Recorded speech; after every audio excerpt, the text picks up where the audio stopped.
Have you ever done it? Search for your own name online, and then bam, there's a link to that old job you left like 5 years ago. Or maybe a profile on a website you totally forgot you even signed up for? Yeah, that outdated info floating around out there can be a real headache. Today, we're going to tackle that problem head on. It really does feel like being haunted, doesn't it? You're just checking up on your online presence, and there it is. A broken link, an incorrect job title, or a page that just screams 404 error. It's like this little digital ghost that follows you around. And honestly, it can be annoying, misleading, or even just a little embarrassing. So, let's put a name to this ghost. The term for it is digital exhaust. And it's a perfect name, right?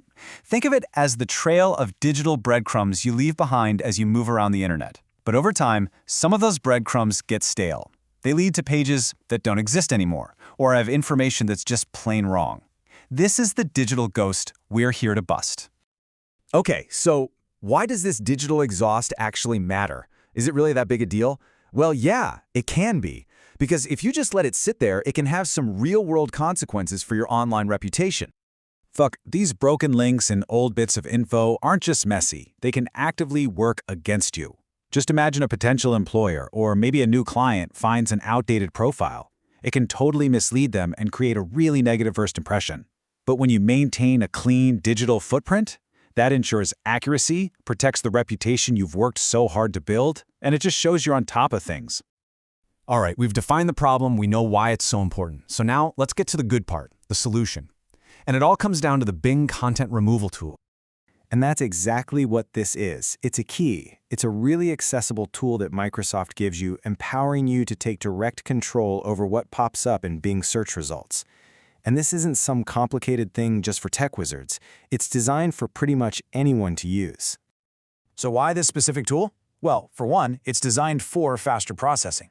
It gives you a direct line to help maintain accurate search results and ultimately to protect your own digital footprint on Bing. It puts you back in the driver's seat. Now, before you dive right in, there is one crucial detail you absolutely need to get. Not all removal requests are created equal. There are two main types of takedowns, and knowing the difference between them is the secret to getting this right. So I want you to ask yourself this one simple question about the link you want to get rid of. Is the page itself completely broken, totally gone?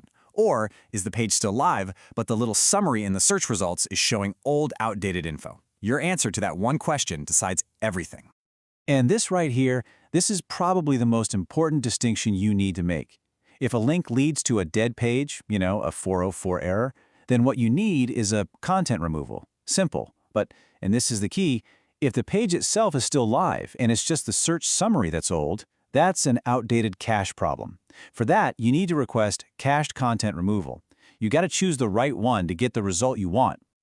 Okay, so you've identified your problem. You know exactly what kind of request you need to make. Let's move on and see how this all comes together in a super simple, actionable plan. Here's the exact process, step by step. This is it. This is where you go from just being annoyed by the problem to actually being in control of it. Let's get this done. The process is really straightforward. You're going to find the tool and paste in the exact URL from the search results.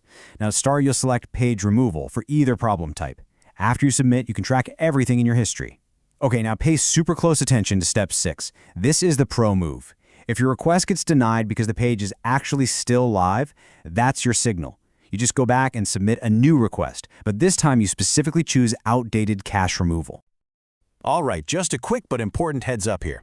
The whole process really depends on Bing being able to connect to the page's server. If for some reason it can't, the verification might be limited. This isn't something that happens a lot, but hey, it's good to be aware of. And that's it. Seriously. By following those steps, you've done it.